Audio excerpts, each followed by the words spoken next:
அன்பார்ந்த தோழர்களே, இந்த ஆண்டுக்கான விருது பெறும் சான்றோர் குறித்த தகுதி உரையை உங்களிடையே நான் படிக்கிறேன். அதனைத் தொடர்ந்து சான்றோருக்கு நாம் இந்த சான்று பட்டயத்தை வழங்கி நிகழ்ச்சியில் வந்திருக்கிற சான்றோர் நம்மிடையே உரையாற்ற இருக்கிறார்கள். நின்று கொண்டிருக்கிற தோழர்கள் என்றால் அப்படியே அமர்ந்து நிகழ்ச்சியை சிறப்பிக்குமாறு கேட்டுக்கொள்கிறேன். ஊடகவியலாளர்கள் சுவர் போல் நின்று கொண்டிருப்பதனால்தான் பின்னால் அமர்ந்திருப்பவர்களுக்கு பெரும் இடையூறாக இருக்கிறது. கேமராக்களை வைத்துவிட்டு முடிந்தால் நீங்களும் அமர்ந்து நிகழ்ச்சியை சிறப்பிக்குமாறு உங்களை பணிவன்போடு கேட்டுக்கொள்கிறேன். நடைபாதையில் நின்று கொண்டிருக்கிற தம்பிகள் எல்லாம் உட்காருங்க தயவுசெய்து. எப்படி இன்னும் ஒரு மணி 1.5 மணி நேரமாவது நிகழ்ச்சி நடக்கும். எவ்வளோ நேரம் நிற்பீங்க? எனக்கு பெரிய கவலை என்னன்னா, யாருக்கிட்ட கொரோனா இருக்குன்னு யாருக்கும் தெரியாது. எல்லாம் ரொம்ப கவலை இல்லாமல் உட்காந்துருக்காங்க. யாரும் மாஸ்க் போடல. 50% பேர் கூட முகக்கவசம் அணியல. இந்த நிகழ்ச்சிக்கு போனதுனால தான் எனக்கு கொரோனா தொற்றிச்சு அப்படின்னு நாளைக்கு நாம் ஒருத்தருக்கு ஒருத்தர் பேசிக்கொள்ளும் நிலை ஏற்படக்கூடாது. ரொம்ப கொடிய நோய், மிகவும் ஆபத்தான நோய். அலட்சியமாக இருக்க வேண்டாம். அருகருகே அமர்ந்திருக்கிறீர்கள். தயவு கூர்ந்து நிகழ்ச்சி முடிகிற வரையில் முகக்கவசம் அணிந்திருங்கள். உரசிக்கொண்டு நிற்கிற தோழர்கள் தயவு கூர்ந்து அமருங்கள். ப்ளீஸ் உட்காருங்க. மேடையில் நீங்கள் பார்க்கறது தான் எல்இடி ஸ்க்ரீன் வச்சுருக்கோம். எவ்வளவு தூரத்தில் நீங்கள் கீழே உட்கார்ந்துருந்தாலும் கூட எல்இடி ஸ்க்ரீனில் தெரியும் எல்லாமே. தயவு கூர்ந்து ஒத்துழைப்பு தருமாறு கேட்டுக்கொள்கிறேன். ஒரு நீண்ட இடைவெளிக்கு பிறகு நாம் ஒரு அரங்கத்தில் சந்திக்கிற நிகழ்வாக இந்த நிகழ்வு நடைபெற்றுக் கொண்டிருக்கிறது. இந்த நிகழ்ச்சி சிறப்பாக நடந்தேறுவதற்கு உங்களுடைய முழுமையான ஒத்துழைப்பு தேவை. 6 பேருக்கு ஆண்டுதோறும் நாம் விருது வழங்குகிறோம். 6 சான்றோரும் மேடையில் இருக்கிறார்கள். முதலில் செம்மொழி ஞாயிறு விருதினை பெறும் சான்றோர் முனைவர் ரே பாலகிருஷ்ணன். திண்டுக்கல் மாவட்டம் நத்தம் கிராமத்தில் திரு ரங்கராஜ், திருமதி தனலட்சுமி ஆகியோருக்கு 28/11/1958 அன்று பிறந்தார் திரு ரே பாலகிருஷ்ணன் அவர்கள். இவர் தமிழ் இலக்கியத்தில் இளங்கலை மற்றும் முதுகலை பயின்றார். அவ்விரு பட்ட வகுப்புகளிலும் மதுரை காமராஜர் பல்கலைக்கழகத்தில் முதலிடம் பெற்றார். 1980 1984 வரை ஊடகவியலாளராக பணியாற்றிய இவர் 1984 தனது முதல் முயற்சியிலேயே இந்திய ஆட்சிப்பணி தேர்வில் IAS இந்திய ஆட்சிப்பணி தேர்வில் வெற்றி பெற்றார். இந்திய ஆட்சிப்பணி தேர்வை முதலாக தமிழில் எழுதி வெற்றி பெற்ற முதல் தமிழ் இலக்கிய மாணவர் இவர். IAS படித்தா இங்கிலீஷில் தான் படிக்கணும், IAS படித்தா இங்கிலீஷில் தான் பேசணும் அப்படிங்கிற ஒரு தாழ்வு எண்ணம் நமக்கு அனைவருக்குமே உண்டு. ஆனால் தமிழிலேயே தேர்வு எழுதி தேர்ச்சி பெற்று இன்றைக்கு அதிலே அளப்பரிய சாதனைகளை படைத்த சாதனையாளர், ஏராளமான விருதுகளை பெற்றவர். அவர் இன்றைக்கு நம்முடைய விருதையும் பெறுவதற்காக வருகை தந்திருக்கிறார். அது நமக்கு பெருமை சேர்க்கிறது. இடப்பெயராய்வு இவரது முனைப்பு களம். இடம்பெயர்ந்து மக்கள் வாழ இல்லையா, ஒரு இடத்துல இருந்து இன்னொரு இடம், அது சம்பந்தமான ஆய்வு ஆராய்ச்சி செய்வதுதான் இவருடைய முனைப்பு களம். சிந்துவெளி பண்பாடு செழித்த கொற்கை வஞ்சி தொண்டி வளாகத்தை கண்டறிந்து 2010ஆம் ஆண்டு கோவையில் நடந்த உலகத் தமிழ் செம்மொழி மாநாட்டில் முதலாக அறிவித்தவர். சிந்துவெளி பண்பாட்டின் மேல் மேற்கு கீழ் கிழக்கு என்ற நகரமைப்பின் இருமைத்தன்மையை மொழியியல் மற்றும் பல்துறை சான்றுகளின் மூலம் ஆராய்ந்து அதன் திராவிட மொழியியல் மற்றும் பண்பாட்டு தொடர்பை நிறுவி 2012 இவர் எழுதிய ஆங்கில கட்டுரை சிந்துவெளி ஆய்வுலகின் கவனத்தை கவர்ந்தது. இவர் 2016 எழுதிய சிந்துவெளி பண்பாட்டின் திராவிட அடித்தளம் என்ற நூல்தான் சிந்துவெளி நாகரிகத்தை பற்றி இன்று வரை வெளியாகியுள்ள நூல்களிலேயே தனிச்சிறப்பு வாய்ந்தது என்று சிந்துவெளி ஆய்வறிஞர் ஐராவதம் மகாதேவன் பாராட்டியுள்ளார். 2019 வெளியான இவரது journey of civilisation Indus to Vaigai என்ற ஆங்கில நூல் இந்தியவியலுக்கும் தமிழ் தொன்மங்களின் சிந்துவெளி பண்பாட்டு தொடர்பிற்கும் புதிய தரவுகளை கொண்டு வந்துள்ளது. இந்த நூல் இவரின் 31 ஆண்டு கால உழைப்பின் பயனாகும். உலக அளவில் இந்த நூல் கவனம் பெற்று வருகிறது. இவரது சிந்துவெளி பற்றிய ஆய்வுகளுக்காக பெரியார் மணியம்மை பல்கலைக்கழகம் 2017 ஆண்டு மதிப்புறு முனைவர் கௌரவ டாக்டர் மதிப்புறு முனைவர் பட்டத்தை வழங்கியது. சிந்துவெளி விட்ட இடமும் சங்க இலக்கியம் தொட்ட இடமும் ஒன்றே என்று தொடர்ந்து வலியுறுத்தும் இவரது நிலைப்பாட்டை நிறுவும் புதிய அறிவியல் சார்ந்த தரவுகள் மேலும் மேலும் வந்த வண்ணம் உள்ளன. இவர் அன்புள்ள அம்மா, சிறகுக்குள் வானம், நாட்டுக்குரல், திருக்குறள் என்பதை போல நாட்டுக்குரல், பன்மாய கல்வன், இரண்டாம் சுற்று, குன்றென நிமிர்ந்து நில் ஆகிய பல நூல்களையும் படைத்துள்ளார். இந்திய ஆட்சிப் பணியில் ஒடிசா மாநிலத்தில் பல்வேறு முக்கியமான பொறுப்புகளை வகித்தவர். இந்திய தேர்தல் ஆணையத்தில் துணை தேர்தல் ஆணையாளராக 2 முறை பணியாற்றியவர். பேரிடர் மேலாண்மை, தேர்தல் மேலாண்மை, நிதித்துறை ஆகிய தளங்களில் சிறப்பு முத்திரை பதித்தவர். 2018 ஆண்டு பணி ஓய்வு பெற்ற இவர் தற்போது ஒடிசா மாநில முதல்வர் அலுவலகத்தில் தலைமை ஆலோசகராக பணியாற்றுகிறார். ஓய்வு பெற்ற பிறகு இவரை விடுவதற்கு இந்த முதல்வருக்கு விருப்பமில்லை. 2018 ஆண்டு பணி ஓய்வு பெற்ற இவர் தற்போது ஒடிசா மாநில முதல்வர் அலுவலகத்தில் தலைமை ஆலோசகராக பணியாற்றுகிறார். சென்னை ரோஜா முத்தையா ஆராய்ச்சி நிறுவனத்தில் இயங்கும் சிந்துவெளி ஆய்வு மையத்தின் மதிப்புறு ஆலோசகராகவும் பொறுப்பு வகிக்கிறார். தனது ஆய்வுகளின் வழி உரிய ஆதாரங்களுடன் செம்மொழியாம் செந்தமிழின் சீரிய சிறப்புகளையும் முதுபெரும் மூத்த தமிழ்குடியின் உன்னத வாழ்வியல் நாகரிக மரபுகளையும் உலகின் பார்வைக்கு முன்வைத்த தொல்லியல் ஆய்வாளர் திரு ரே பாலகிருஷ்ணன் அவர்களை பாராட்டி விடுதலை சிறுத்தைகள் கட்சியின் சார்பில் 2020 ஆண்டுக்கான செம்மொழி ஞாயிறு விருதினை வழங்கி சிறப்பித்து மகிழ்ச்சி அடைகிறோம்.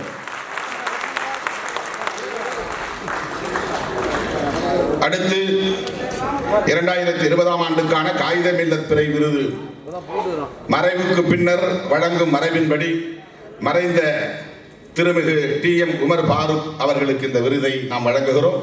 அவரை பற்றிய தகுதியுரை. தஞ்சை மாவட்டம் கும்பகோணம் வட்டம் திருப்பனந்தாள் கிராமத்தில் திரு முத்து, திருமதி சந்திரகண்ணு ஆகியோருக்கு 1944 ஆண்டு பிறந்தார் திரு TM மணி அவர்கள். நாளும் மாதமும் தெரியவில்லை. அவரது மாமா சிங்காரவேலு அவர்களின் மூலம் அரசியலில் ஈடுபடும் உந்துதலை பெற்ற அவர் 1960 ஆண்டு அம்பேத்கர் மன்றம் என்னும் அமைப்பை உருவாக்கி சமூக பணியாற்ற தொடங்கினார் 16 வயதில். 1964 ஆண்டில் அம்பேத்கர் மன்றத்தை அம்பேத்கர் கல்வி வளர்ச்சி மன்றமாக மாற்றி தலித் மாணவர்களின் கல்வியை மேம்படுத்துவதில் கவனம் செலுத்தினார். அப்பகுதிகளில் இரவு பாடசாலைகளை தொடங்கினார். அத்துடன் இளைஞர்களை திரட்டி அமைப்பாக்குதல், நிலவுடைமை ஆதிக்கம் மற்றும் சாதி வெறி ஒடுக்குமுறைகளையும் சாதியின் பெயரால் சுமத்தப்பட்ட இழிவுகளையும் எதிர்த்து போராடுதல் என தீவிரமாக செயல்பட்டார். 1969 ஆண்டு நாடு முழுவதும் நடைபெற்ற கள்ளுக்கடை மறியலில் ஈடுபட்டு சிறை சென்றார். 1975 ஆண்டு பெரியவர் இளைய பெருமாள் அவர்களுடன் இணைந்து இந்திய மனித உரிமை கட்சியை உருவாக்கியதுடன் அதன் மாநில செயல் தலைவராகவும் பொறுப்பேற்று அரசியல் பணிகள் ஆற்றினார். வேட்டமங்கலம் கிராமத்தில் தலித் மக்களை தொடர்ச்சியாக அடக்கி ஒடுக்கி வரும் சாதி வெறியர்கள் 1983 காலமான தலித் ஒருவரின் உடலை பொதுப்பாலத்தின் வழியாக எடுத்துச் செல்ல விடாமல் தடுத்தனர். அதை எதிர்த்து 2 ஆண்டுகள் போராடி அந்த பாலத்தின் வழியே தலித் சடலத்தை எடுத்துச் செல்லும் உரிமையை வென்றெடுத்தார். அதேபோல குடிதாங்கி கிராமத்தில் தலித் உடலை பொதுப்பாலத்தின் வழியே எடுத்துச் செல்ல சாதி வெறியர்கள் தடுத்த போது அதற்கு எதிராகவும் மக்களை திரட்டி போராடினார். அப்போதும் அவர் கைது செய்யப்பட்டு சிறைப்படுத்தப்பட்டார். 1986 ஜூன் 29 அன்று வரலாற்று சிறப்புமிக்க பந்தநல்லூர் மாநாட்டை நடத்தினார்.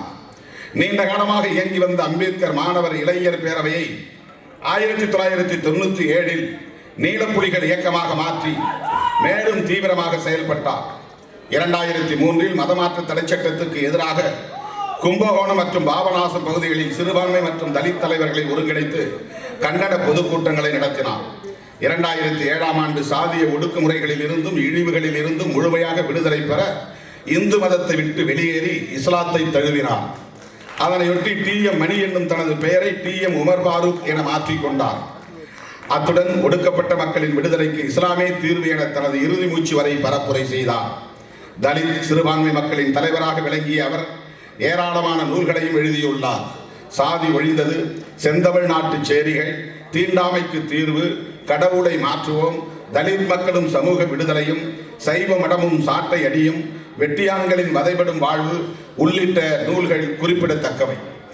ஒடுக்கப்பட்ட மக்களின் மீட்சிக்காகவும் தலித் மற்றும் முஸ்லீம் ஒற்றுமைக்காகவும் கன்னியத்தமிழர் காகிதமில்லத்தவர்களின் வழியில் போராடிய திரு TM உமர் பாரூக் அவர்களை பாராட்டி விடுதலை சிறுத்தைகள் கட்சியின் சார்பில் 2020ஆம் ஆண்டுக்கான காயிதே மில்லத் பிறை விருதினை வழங்கி சிறப்பித்து மகிழ்ச்சி அடைகிறோம். அடுத்து அம்பேத்கர் ஆதவன் விருது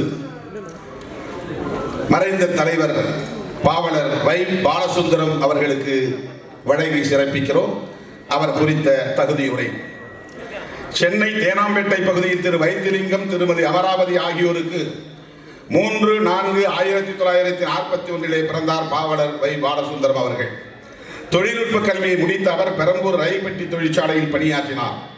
பள்ளி பருவத்திலேயே அரசியலில் ஆர்வம் கொண்ட அவர் அண்ணா, கலைஞர் ஆகியோரின் கருத்துக்களால் ஈர்க்கப்பட்டு திராவிட முன்னேற்ற கழகத்தில் இணைந்தார். 1969 சென்னை மாநகராட்சி தேர்தலில் போட்டியிட்டு மாமன்ற உறுப்பினராக வெற்றி பெற்ற அவர் இளம் வயதிலேயே மாநகர மேயராக பொறுப்பேற்றார்.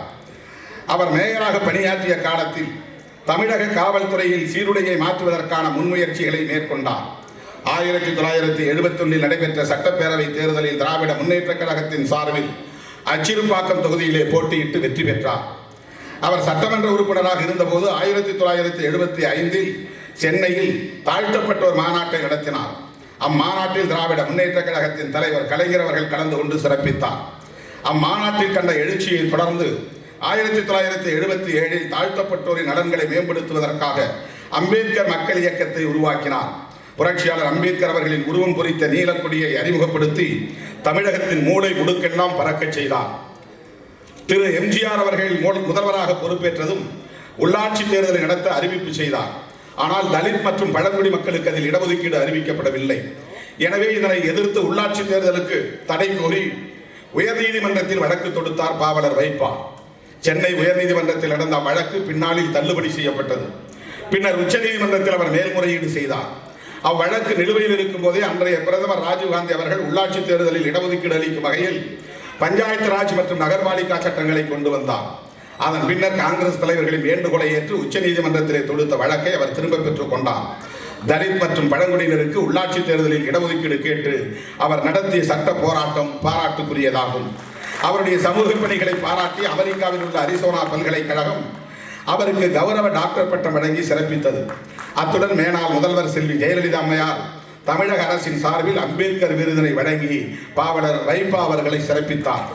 தலித் மக்களின் நலன்களுக்கென தனி இயக்கம் கண்டு அவர்களை அமைப்பாக்கி அரசியல் படுத்தியும் அவர்களின் உரிமைகளுக்காக 40 ஆண்டுகளுக்கு மேலாக உரத்து குரல் எழுப்பியும் பண்டிதர் அயோத்திதாசரின் கனவை நனவாக்கும் வகையில் தொண்டாற்றிய டாக்டர் பாவலர் வைப்பா அவர்களை பாராட்டி விடுதலை சிறுத்தைகள் கட்சியின் சார்பில் 2020ஆம் ஆண்டுக்கான அயோத்திதாசர் ஆதவன் விருதினை வழங்கி சிறப்பித்து மகிழ்ச்சி அடைகிறோம்.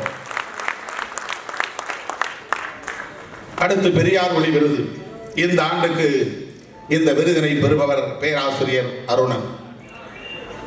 மதுரை மாநகர் தெற்கு வாசல் பகுதியில் திரு போ. ராமலிங்கம், திருமதி பாக்கியம் ஆகியோருக்கு 1951 பிப்ரவரி 2 பிறந்தார் திரு கதிரேசன் என்கிற பேராசிரியர் அருணன் அவர்கள்.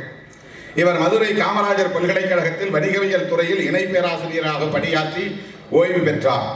கல்லூரி மாணவ பருவத்திலேயே மார்க்சியத்தின் மீதும் மார்க்சிஸ்ட் கம்யூனிஸ்ட் கட்சியின் மீதும் ஈர்ப்பு கொண்டு இடதுசாரி கருத்தியலிலும் கட்சி களப்பணிகளிலும் ஈடுபட்டார். இவர் தொடக்கத்தில் முற்போக்கு இலக்கிய ஏடான செம்மலரில் எழுத தொடங்கினார்.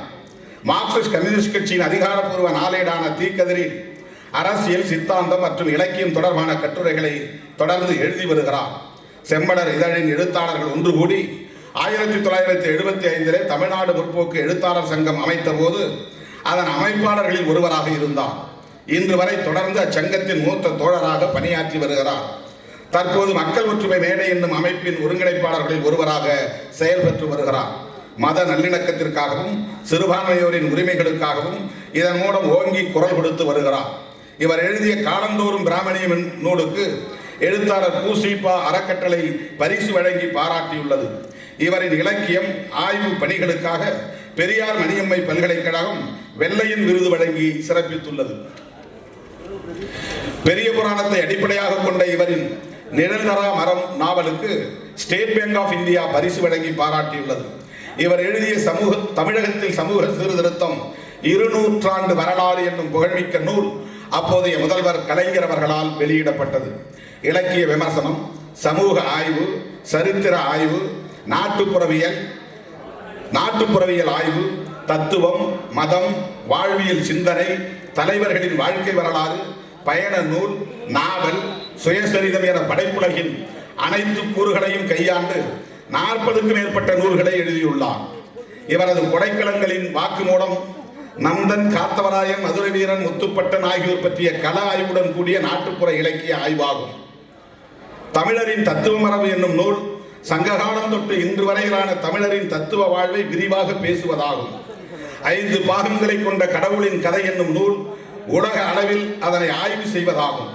இவரது கடம்பவனம் மதுரை மீனாட்சி அம்மன் கோயில் நுழைவு போராட்டத்தை மையமாக கொண்ட வரலாற்று நாவலாகும்.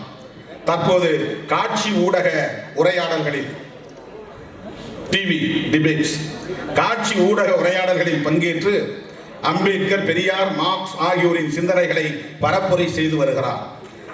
குறிப்பாக மனுவாத மதவெறியை பரப்பும் சனாதன கும்பலுக்கு எதிராக போர்க்குரல் எழுப்பி வருகிறார். இவ்வாறு இவரது கருத்தியல் படைப்புகள்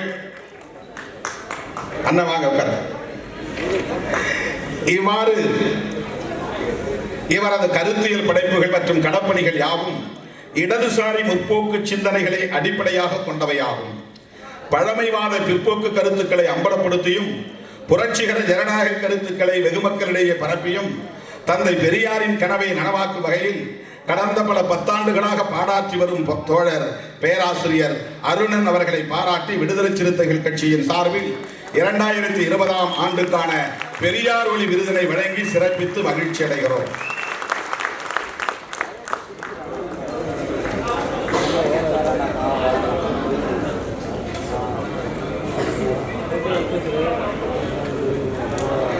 அடுத்து காமராசர் கதிர். இந்த ஆண்டுக்கான விருதினை பெறுபவர் மதிப்பிற்குரிய அண்ணன் KS அழகிரி அவர்கள். அவர் குறித்த தகுதியுரை. கடலூர் மாவட்டம் சிதம்பரம் வட்டம் கீரப்பாளையம் கிராமத்தில் திரு வை சம்பந்தம், திருமதி சா கமலம் ஆகியோருக்கு 22/10/1952 பிறந்தார் திரு KS அழகிரி அவர்கள். இவர் சிதம்பரம் அண்ணாமலை பல்கலைக்கழகத்தில் இளங்கலை ஆங்கில இலக்கியம் படித்தார். கல்லூரி மாணவ பருவத்திலேயே அரசியல் ஈடுபாடு கொண்டார். 1969இல் இந்திரா காந்தி அம்மையாரின் கொள்கைகளால் ஈர்க்கப்பட்டு காங்கிரஸ் கட்சியிலே இணைந்து அரசியல் பணிகளை மேற்கொண்டார். 1986இல் உள்ளாட்சி தேர்தலில் போட்டியிடும் வாய்ப்பை பெற்ற இவர் ஒன்றிய குழு உறுப்பினராக வெற்றி பெற்று 1986 முதல் 1991 வரை ஒன்றிய பெருந்தலைவராக பணியாற்றினார். அப்போது மகளிர் கூட்டுறவு சங்கம் அமைத்து தையல் இயந்திரங்கள் மூலம் சுய தொழிலுக்கும் வாழ்வாதாரங்களுக்கும் வழி செய்தார்.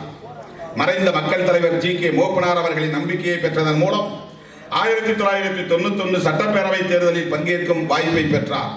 சிதம்பரம் தொகுதியில் போட்டியிட்டு சட்டப்பேரவை உறுப்பினராக வெற்றி பெற்று 1991 முதல் 2001 வரை 10 ஆண்டு காலம் சிறப்பாக பேரவையில் செயலாற்றினார். சட்டமன்றத்தில் இவர் ஆற்றிய பணிகள் பாராட்டுக்குரியவையாகும். சட்டமன்றத்தில் பல்வேறு துறை சார்ந்த விவாதங்களில் பங்கேற்று ஏழை எளிய மக்களுக்கென வலுவாக குரல் எழுப்பினார். ஊராட்சி ஒன்றிய பெருந்தலைவராகவும் சட்டமன்ற உறுப்பினராகவும் மக்கள் பணி ஆற்றிய திரு KS அழகிரி அவர்கள் 2009 நாடாளுமன்ற தேர்தலில் பங்கேற்று கடலூர் தொகுதியின் மக்களவை உறுப்பினராக வெற்றி பெற்றார். 2009 முதல் 2014 வரை மக்களவையிலும் இவரது குரல் விவசாயிகள் உள்ளிட்ட உழைக்கும் ஏழை எளியோருக்காகவே ஓங்கி ஒலித்தது. இக்காலகட்டத்தில் கடலூர் மாவட்டம் புயல், மழை, வெள்ளத்தால் கடுமையாக பாதிக்கப்பட்டது. அதனால் மத்திய அரசிடம் வாதாடி கடலூர் மாவட்டத்திற்கென கூடுதலான நிதியை பெற்று நிவாரண நடவடிக்கைகளை சிறப்பாக மேற்கொண்டு பொதுமக்களின் பாராட்டை பெற்றார். இவர் மிகச்சிறந்த பேச்சாளர், வாதம் புரிவதில் வல்லவர், எத்தகைய கேள்விகளுக்கும் தர்க்க ரீதியிலே விடையளிக்கும் ஆற்றல் உடையவர், கண்ணியமான அரசியலுக்கு சொந்தக்காரர், சாதி மத சார்பற்ற அணுகுமுறைகளை கொண்டவர், சமூக நீதி கொள்கையில் உறுதி மிக்கவர். இத்தகைய சிறப்புகளுக்குரிய இவருக்கு மேலும் பெருமை சேர்க்கும் வகையில் கடந்த 2019 பிப்ரவரி 2 அன்று தமிழ்நாடு காங்கிரஸ் கமிட்டியின் தலைவராக நியமிக்கப்பட்டார். தமிழ்நாடு காங்கிரஸ் தலைவராக பொறுப்பேற்ற இவர் கட்சியின் கட்டமைப்பை மேலும் வலுப்படுத்திட தீவிரமாக செயலாற்றி வருகிறார். தமிழகத்தில் ஏழை எளிய மக்களின் உரிமைகளை பாதுகாக்கவும், சாதிய மதவாத சனாதன சக்திகளை தமிழ்நாட்டில் வேரூன்ற விடாமல் தடுக்கவும் பெருந்தலைவர் காமராஜர் வழியில் கடந்த அரை நூற்றாண்டு காலமாக தொடர்ந்து பாடாற்றி வரும் திரு KS அழகிரி அவர்களை பாராட்டி விடுதலை சிறுத்தைகள் கட்சியின் சார்பில் 2020ஆம் ஆண்டுக்கான காமராஜர் கதிர் விருதினை வழங்கி சிறப்பித்து மகிழ்ச்சி அடைகிறோம்.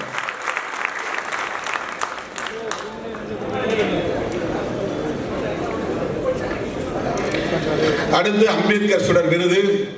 அவர் இந்த நிகழ்ச்சிக்கு வர இயலவில்லை. அவர் சார்பாக அவருடைய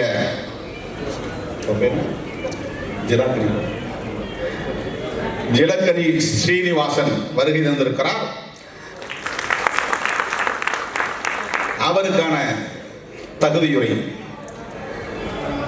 அம்பேத்கர் சுடர் புரொஃபசர் டாக்டர் காஞ்ச ஐலையா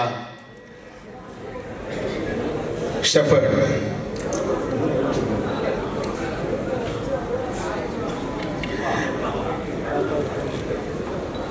Professor Dr. Kancha Ilaya Shepherd was born in Papayapet, a small village in Warangal district, Telangana, on 5th October 1952. His mother, Kancha Kattamma, who was his main inspiration, died in 1967. In 1972, while he was doing his graduation, his father, Kancha Komuraya, who was a shepherd, died. Professor Ilaya is a bachelor and lives in Hyderabad. He is a well-known radical thinker, fighter and writer. He has been working for the liberation of Dalits, OBCs and Adivasis for the last 45 years. Right from his student days, he has been involved in the human rights struggle of Dalits and marginalized people. He was the first scholar to do his PhD on Gautam Buddha's political philosophy. He then worked with the Dalit movements and wrote many books and articles. He was the first OBC writer to write a regular column in popular English dailies on Dalit OBC ideology and issues. The concepts of Dalitism and Brahminism were first used by him in national English newspapers. He has been involved in social activism and writing in English and Telugu. He has written extensively on Dr. Ambedkar and Mahatma Jyotirao Phule. He is currently focusing on Dalit food culture and nationalism. He also writes in many web channels apart from newspapers. He took caste and untouchability issues to the 2001 UN Conference Against Racism in Durban, and he also deposed before the US House Committee on Indian Untouchability and Human Rights. His PhD thesis, later published as God as Political Philosopher, Buddha's Challenge to Brahminism, reframed the discourse on ancient Indian political thought. His Teenmurti Fellowship Project book, The Weapon of the Other Dalit Bahujan Nationalist Thought and Ideology, repositioned the debate on caste and nationalism. His novel Untouchable God unraveled the culture of caste in fiction. His well-known books Why I Am Not a Hindu, Post-Hindu India and Buffalo Nationalism have played a critical role in shaping OBC and Dalit discourse. His latest book is From a Shepherd Boy to an intellectual, my memoirs. We are pleased to confer our Ambedkar Sudar Award to one of India's foremost political philosophers, Professor Dr. Kanchailaya Shepherd, for his great contribution to the empowerment of the marginalized sections to fulfill the aspirations of Dr. B.R. Ambedkar. ஆறு சான்றோருக்கும் நாம் இந்த விருதினை வழங்க இருக்கிறோம். அவர்களின் தகுதியுரையை உங்கள் முன்னால் நான் வாசித்து முடித்திருக்கிறேன். இப்போது அந்த பாராட்டு சான்று பட்டயத்தை வழங்கி சிறப்பிக்கிறோம்.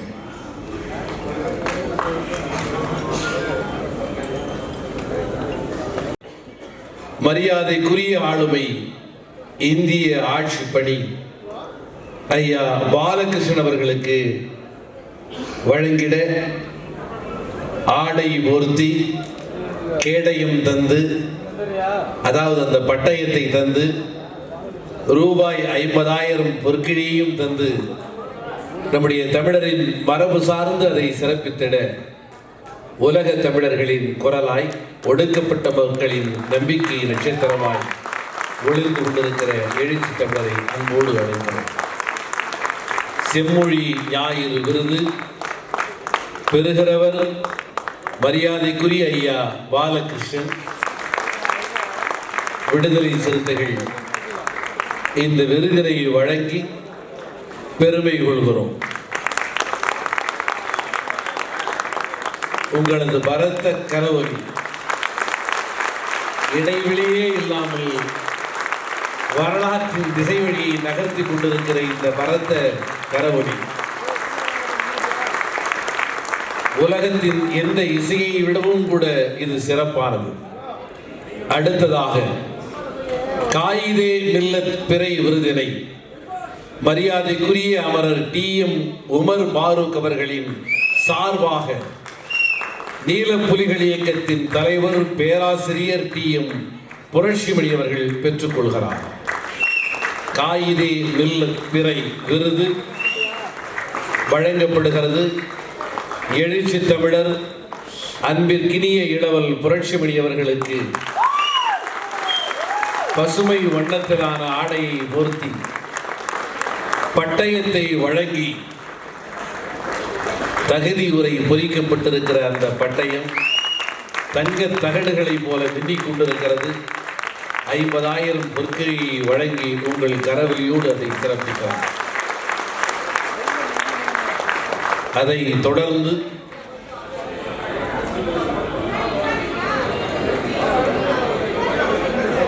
இறுதியா எல்லாரையும் பிறகு எடுத்துக்கலான.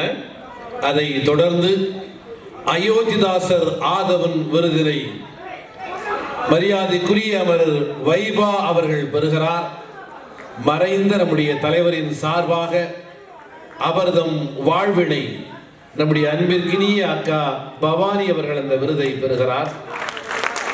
மென்னும் தங்க நிற பின்னணியில் வானத்து நீளத்தை பொறித்த அந்த அற்புதமான ஆடை பட்டயத்தை வழங்கி, ஆடையை பொறுத்துங்க சகோதரி, அம்மா மேல ஆடையை பொறுத்துங்க, ஆடையை பொறுத்துங்க, நல்ல ஆடையை பொறுத்துங்க. ஐயாவுடைய தொண்டுகளுக்கு 40 ஆண்டு கால பணிகளுக்கு எங்களுக்கெல்லாம் அம்பேத்கர் என்கிற சொல்லை அறிமுகப்படுத்திய அந்த தலைவருக்கு விடுதலை சிறுத்தைகள் தருகிற அங்கீகாரம், இதை பெறுவதன் மூலமாக நீங்கள் எங்களை அங்கீகரித்திருக்கிறீர்கள். இதுதான் எழுச்சி தமிழர் நமக்கு சொல்லித் தந்திருக்கிற வாழ்க்கை தத்துவம், வரலாற்று தத்துவம். அதை தொடர்ந்து வழக்கமா நம்ம அண்ணன் கூப்பிட்டா எதிர்முனையில் இருக்கிறவங்க என்ன சொல்லுங்கண்ணே அப்படின்னு தான் சொல்லுவாங்க. ஆனா அண்ணங்கிற அந்த ஒற்றை சொல்லுக்கு பதிலா அண்ணன்னு ஒரு சின்ன இழுவை இருக்கும். அதுதான் அண்ணன் KS அழகருடைய இழுவை. அந்த இழுவைக்குள்ளார அன்பு, பாசம், கருணை எல்லாம் பங்கியிருக்கிறோம். காமராசர் கதிர் விருதினை எங்கள் நெஞ்சம் நிறைந்த தலைவர், தமிழ்நாடு காங்கிரஸ் கமிட்டியின் தலைவர் அண்ணன் KS அழகிரி அவர்கள் பெறுகிறார்.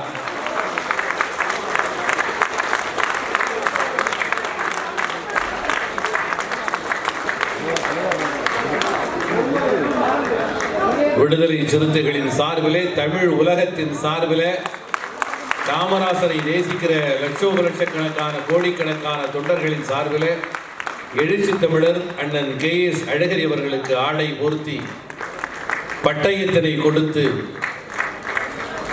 ஏழை எளிய ஒடுக்கப்பட்ட மக்களின் சார்பான கட்சியாக இருந்தாலும் இந்த பட்டயத்தோடு சேர்ந்து 50,000 பொற்கிழியையும் வழங்கி அண்ணனை சிறப்பிக்கிறார்.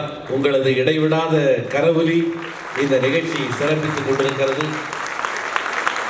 ஒரு உணர்ச்சி பூர்வமான தருணம் இது. ஏதோ கரவொலி நான் மருந்து சொல்றதில்லை, இது வரலாற்றில் எப்பொழுதுமே காண முடியாத ஒரு தருணம். இந்த விருதுகள் வழங்கும் விழா ஒரு புதிய மொழி, ஒரு புதிய கருத்து, பெறுகிறவர் வாங்குகிறவர் அப்படிங்கிற வேறுபாடுகள் எல்லாம் உடைச்சி பெறுகிறவர் வாங்குகிறவர்கள்லாம் இல்லை, நாங்களும் கொடுக்கிறோம் நீங்களும் கொடுக்குறீங்க அப்படின்னு அதை சமப்படுத்திய ஒரு அற்புதமான நிகழ்ச்சி. இதை காலந்தோறும் பேசிக்கிட்டே இருப்பாங்க. அதை தொடர்ந்து அடுத்ததாக அருணன் பேர்லேயே அடுத்த தலைமுறைக்கெல்லாம் ஒருவேளை அருணன் விருதுன்னு கொடுத்தாலும் கொடுப்பாங்க. அப்படிப்பட்ட ஒரு பல்கலைக்கழகம் அவர். அருமை தோழர் பேராசிரியர் விட அருமை தோழர் பேராசிரியர் அருணன் அவர்கள் எழுச்சி தமிழரின் திருக்கரங்களால் எளிய மக்களின் சார்பாக எழுச்சி தமிழர் அவர்கள் பெரியார் ஒளியை விருதினை வழங்கி சிறப்பிக்கிறார்.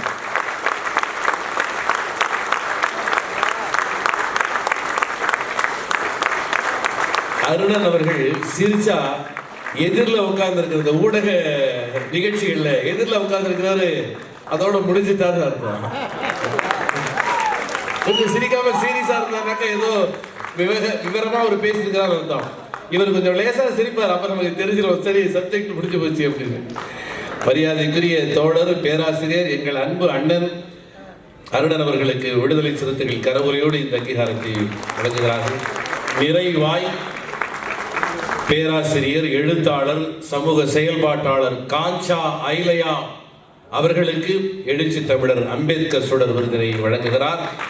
அவர் நேரில் வர இயலாத காரணத்தினாலே அவர் சார்பாக திராவிட பகுஜன் சமாஜ் என்கிற அமைப்பின் தலைவர் எழுத்தாளர் திலகார ஸ்ரீனிவாஸ் அவர்கள் இந்த விருதினை பெற்றுக் கொள்கிறார். சனாதன சக்திகள் காஞ்சா இலையாவுக்கும் அவருடைய தலைக்கும் விலை வைத்தார்கள். அவங்க தலைக்கு நீ விலை வைக்கிற, அவங்களுடைய அறிவு எப்படிப்பட்டது என்பதை நான் உலகிற்கு எடுத்து சொல்கிறேன் என்று எழுச்சி தமிழர் இந்த விருதினை வழங்குகிறார்.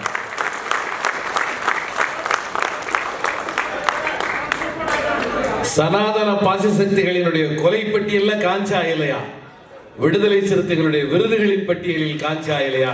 இதுதான் எதிர்பண்பாடு, இதுதான் நம்முடைய மாற்று உரையாடல். விருதுகள் பெற்ற அனைவரும் எழுச்சி தமிழரோடு பட்டயத்தை கையில் ஏந்திய வகையிலே ஒரு படத்தை எடுத்துக் கொள்கிறார்கள்.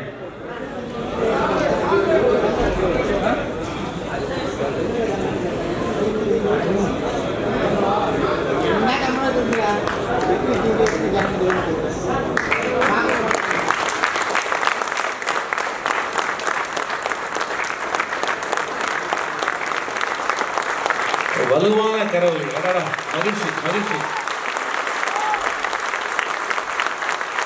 சனாதன சக்திகளுக்கு இந்த கரவொலி கேட்கணும், தில்லிக்கு கேட்கணும். தமிழ்நாடு இந்தியாவுக்கு வழிகாட்டிக்கிட்டு இருக்கு கருத்தியல் தளத்தில். எழுச்சி தமிழரின் தலைமையில் இதோ நாங்கள் எழுந்து வருகிறோம் 6 பேருக்கான விருது. இந்த ஒவ்வொரு விருதும் ஒரு 1000. சனாதன பாசிச சக்திகளுக்கு எதிரான பேராயுதம்.